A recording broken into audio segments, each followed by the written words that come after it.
Ahora, de igual manera procedemos a revisar el otro tutorial que ustedes tienen en el aula. Es el completar taller de laboratorio, en donde aquí les dice que ustedes tienen uno que se llama sistemas de numeración y que ahí había una serie de ejercicios propuestos en donde nosotros deberíamos completar lo que nos solicitan ejecutando. Entonces, para eso vamos a explicar un poco de cómo funciona un cuaderno de Jupyter, y para eso nosotros podemos hacer clic en el launcher y aquí yo puedo crear un nuevo cuaderno de Jupyter. ¿Cómo funciona un cuaderno de Jupyter? Un cuaderno de Jupyter nos permite trabajar con celdas. Por defecto, la celda que aparece en un inicio es una celda de tipo código. Entonces, si yo le doy una operación matemática o una asignación, va a ejecutar eso. Y yo puedo crear aquí, dando clic, otra línea de código. Y puedo crear otra línea de código, por ejemplo a cuadrado, u otra línea de código haciendo bin de a cuadrado, por ejemplo. Entonces esto me va a devolver resultados. Puedo escribir algo de código como por ejemplo lo print hola mundo. Pero independientemente de todo eso, adicional yo puedo escribir texto. Entonces yo puedo borrar esto y yo puedo cambiar el estilo. Entonces en este caso ya está en un estilo de tipo Markdown. Entonces el lenguaje de marcas me permite escribir título, subtítulo, texto, texto. Puedo poner negrita, puedo poner cursiva, puedo poner elementos de una lista, puedo enumerar de pronto objetos haciendo 1, y como habían visto en el anterior cuaderno, ustedes pueden mandar instrucciones, y si yo le doy control enter o shift enter o le ejecuto aquí, lo que va a hacer es ejecutar el código y le da formato. Si yo quiero aumentar una celda, puedo dar clic aquí y por defecto, como ustedes ven aquí, genera código. Entonces hagamos una breve introducción de Python. Voy a cambiar otra vez esto a Markdown y vamos a poner introducción de Python, y aquí pueden poner ustedes estudiante,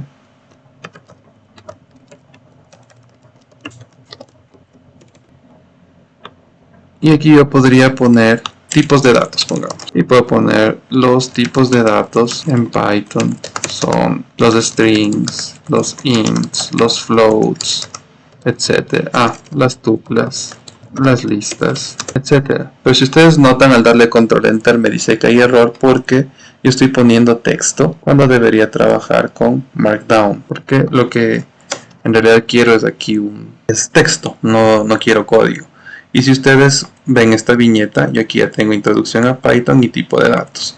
Y de hecho le podría cambiar esto un nivel y miren cómo queda declarado. Entonces aquí yo voy a declarar, por ejemplo, un texto, es entre comillas, este es un texto, un número, eso sería un número entero, un número real, simplemente va a hacer que tenga un punto.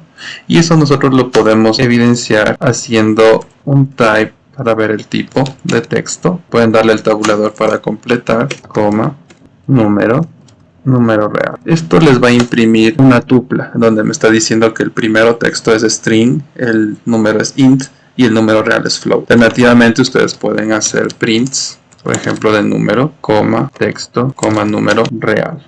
Un tipo de dato especial son las listas. Si yo quiero crear una lista, la lista puede integrar diferentes datos, ¿no? Por ejemplo, puedo tener aquí 1, 2, 3, 4, 5 y esto me devuelve. O también yo podría hacerle lista 1 que se contenga texto, número y número real. En este caso he tomado algunas variables y he creado una lista, un array que tiene diferentes tipos de datos. Y claro, puedo hacer operaciones. Entonces, algo importante para manejar Python es el uso de funciones. Entonces, digamos que aquí quiero escribir algún texto. Entonces, he aumentado una celda y voy a poner un código Markdown y le voy a denominar funciones. Entonces, las funciones permiten estructurar el programa y economizar el código. Recuerden esa instrucción de no repetirse varias veces. Si tengo algo que se va a repetir varias veces, es preferible que lo convierta en una función. Por ejemplo, voy a ponerle declare una función que devuelva el cuadrado de un número x. Y con esto yo puedo escribir matemática. En este caso voy a utilizar notación de LaTeX. La idea de tener un cuaderno de Jupyter es que nosotros no solo que escribamos nuestros programas, podamos ejecutar código, sino que adicional nosotros podríamos escribir temas matemáticos que se relacionen con nuestra investigación. Entonces en este caso, para declarar una función utilizo la palabra reservada def y le voy a poner cuadrado y voy a recibir un valor. Y aquí voy a poner que sea un flotante x, voy a colocar los dos puntos y automáticamente Jupyter me va a dar una indentación para escribir. Y en este caso voy a devolver x cuadrado. Ahora, para yo poder salirme de la función, tengo que eliminar, en este caso, el tabulado y llamo a la función cuadrado y puedo poner un valor. Control Enter. Aquí hay un error porque me faltó poner dos puntos para indicar que en este caso estoy forzando a que el dato que ingresa aquí sea de tipo flotante. Creo que estoy al revés. X dos puntos, float, y ahí está funcionando. Estaba un poco invertida la lógica. De igual manera ustedes podrían no especificar eso y esto va a funcionar. Pues podrían colocarlo de esta manera y va a funcionar. Para acceder al resultado inmediato anterior, ustedes pueden invocar el guión bajo. Miren, en este caso me devuelve un entero y en este caso me devuelve un flotante. Si yo quiero ser más específico, puedo decir que en este caso sea flotantes. Entonces en ese caso, si yo doy esto, es posible que me haga un casting y en este caso no me haga mayor problema. Pero podría pasar que si yo hago en cambio, me genere un error, porque no va a haber una manera de hacer una conversión directa entre un tipo de dato al otro. Listo, ustedes también otra parte importante que van a tener es, aquí lo voy a cambiar esto a Markdown, es los lazos de programación. Entonces existen varios, como for. Una convención que suele adoptarse es utilizar el símbolo verbuliña para decir for loop, while. Podríamos poner también el if else. El símbolo virguliña, como vimos, lo que hace aquí es cruzar la palabra. En todo caso, aquí lo que podríamos usar son los backtick. Y con esto lo que le voy a decir es que este texto no quiero que se confunda con texto común, sino que adopte este tipo de significado para saber que son palabras de programación. Esto es algo así como, y son palabras reservadas del lenguaje de programación. Voy a mezclar en esta celda dos cosas, ¿no? Entonces voy a ponerle aquí de pronto list va a ser una palabra, int va a ser una palabra reservada, return es una palabra reservada. Pues como ustedes notan, automáticamente me da un formato que me diferencia. Y aquí yo puedo hacer un ejemplo. Si yo tengo los elementos de una lista, supongamos que esta lista está formada por las vocales y cambiémosle de nombre para que esto se llame vocales, y yo quiero barrerme por los elementos de esta lista, el for puede hacerlo directamente y aquí puedo poner un print vocal. Y si ejecuto, esto va a imprimir A, E, I, O, U. Si yo quisiera enumerar, también lo puedo hacer. Hay una función que es enumerate. Y esta función lo que me devuelve es el índice y el contenido. Entonces, en este caso voy a imprimir las dos. Entonces la primera posición que es 0 devuelve A. La primera que es 1 devuelve E, etcétera, etcétera, etcétera. Otra opción es que podríamos crear nosotros números o podríamos crear una serie. Por ejemplo, en este caso lo que vamos a hacer es utilizar la función range. Con esto yo puedo poner un comentario, ¿no? Utilizar range para crear un arreglo de números del 1 al 10. Entonces for i in range, y aquí le voy a poner 11. ¿Por qué pongo 11? Para yo poder incluir el 10. Caso contrario va a estar excluido. Y va a haber un asunto que va a pasar aquí. va a tener el 0. Si yo quisiera ayuda sobre la función range para cambiarle el punto de arranque, yo puedo escribirle y darle control enter, y aquí me dice más o menos cómo funciona. Entonces range dice que tiene start, stop y paso. Eso quiere decir que yo le puedo decir que empiece en 1, que se detenga en 11. Noten que la anotación dice que el stop se excluye, y supongamos que queremos hacer de 2 en 2. Entonces eso me va a dar 1, 3, 5, 7, 9. Porque estoy haciendo que aumente de 2 en 2. Si quiero hacer de 1 en 1, va a estar 1, 2, 3, 4, 5, 6, 7, 8, 9, 10. Y si ahora yo quisiera que todo eso quede dentro de un arreglo, yo puedo generar aquí arreglo vacío. Y lo que hago es hacer uso del método append. Y que es lo que ingreso el valor que viene desde range. Y si yo imprimo esto, me da una lista. Otro tipo de dato que es bastante importante manejar en Python son los diccionarios.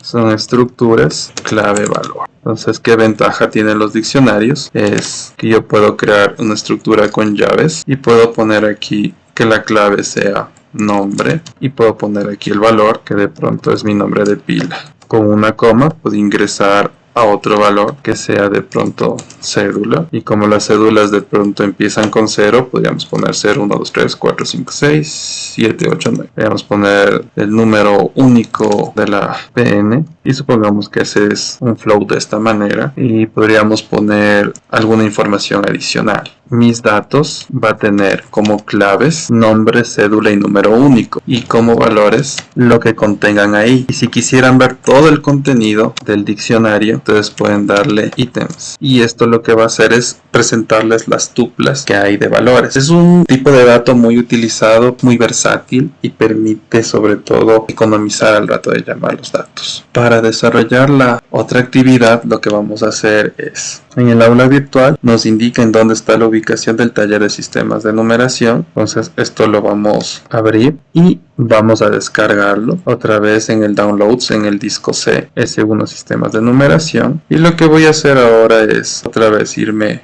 a donde descargué, que sería el downloads, en la carpeta tareas. ¿Qué es lo que voy a hacer? Voy a ir a downloads y yo creo una carpeta que se llamaba tarea ICCD332. Voy a dar clic derecho. Voy a irme al Ubuntu que estoy trabajando, dentro del home, dentro del usuario. Ahí tengo la carpeta tarea. Le voy a dar clic derecho y le voy a pegar. Entonces si yo regreso ahora a Jupyter Lab que yo estoy trabajando, fíjense que yo aquí puedo regresar acá a ver las carpetas. Voy a tener sistemas de numeración. Entonces yo puedo abrir, aquí ustedes tendrían que actualizar con su nombre, la fecha, y pueden seguir ustedes la exposición. Por ejemplo, aquí les pide escriba un número en base 7, ¿no? Entonces aquí ya se ha escrito el 314.2 en base 7 y se pone su equivalencia. Hacemos eso utilizando esta parte de aquí, escriba un número en base 4. Aquí por defecto está en base 5, entonces ustedes deberían escribir un número en base 4 y su equivalente.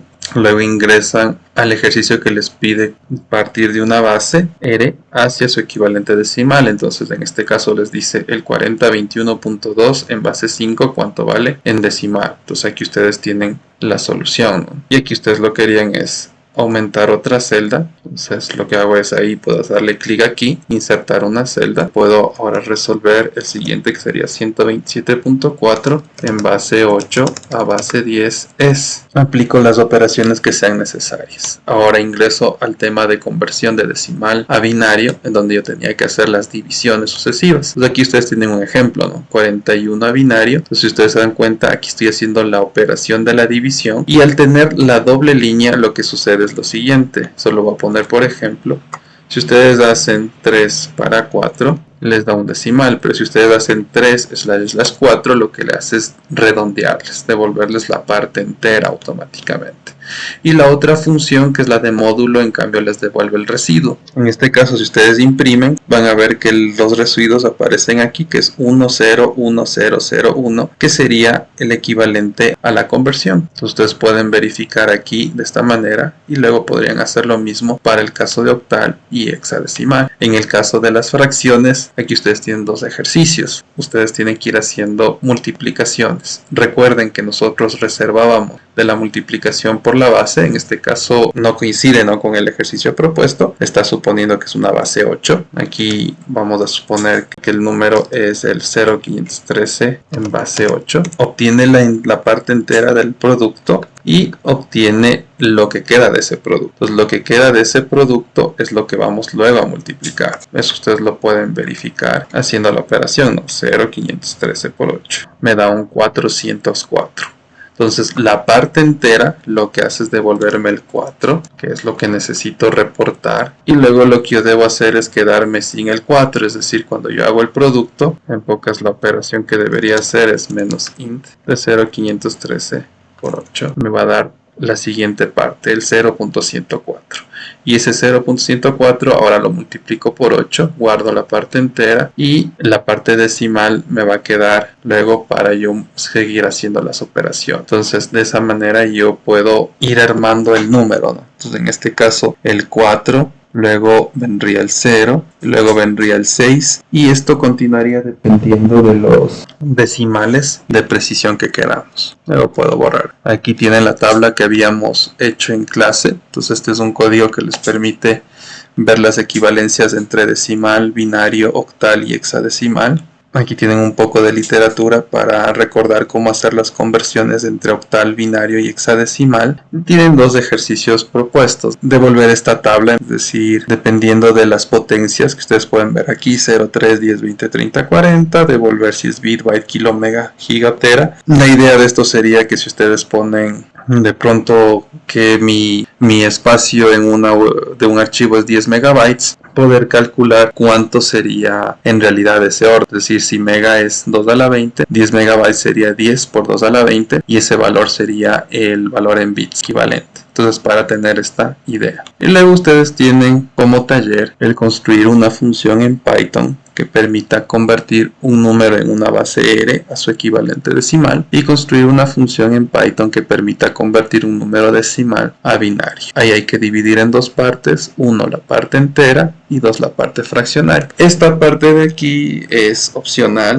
Esta parte no se preocupen, lo importante es tener la primera. Entonces aquí yo les he colocado un poco el código con el cual ustedes pueden partir, ¿no? Entonces este es convertir un número entero a decimal, a su equivalente decimal. Y un poco utilizando las funciones que hemos visto, como un lazo for, que nos va dando la posición y el dígito. Yo podría aquí escribir algo que sería en pocas la ecuación que habíamos visto de la suma ponderada y debería poderme obtener el equivalente. Por eso esto es número int to decimal. Este to es, si es que les causa confusión, pónganlo como A y va a devolver un valor. Y luego ustedes tienen el convertir el número con decimales de una base R a su equivalente decimal. Entonces aquí se sugeriría que el número ingrese como un string, la base va a ser un entero y lo que nosotros vamos a hacer es primero trabajar la parte entera. Para eso está utilizando esta función split. Como es una cadena, la función split lo que me permite es hacer lo siguiente. Si aquí yo tengo un texto cualquiera, texto.alpha,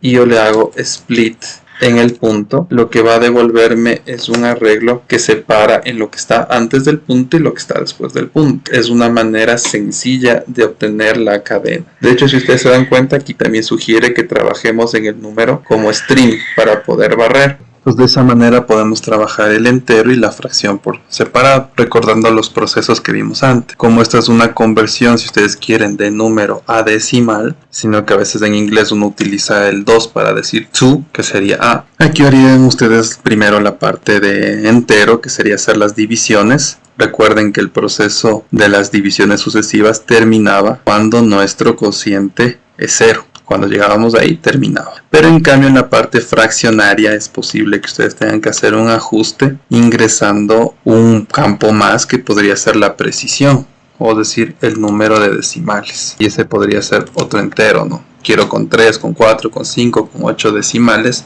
de tal manera que yo sepa cuándo detengo esta conversión. Ese sería el taller.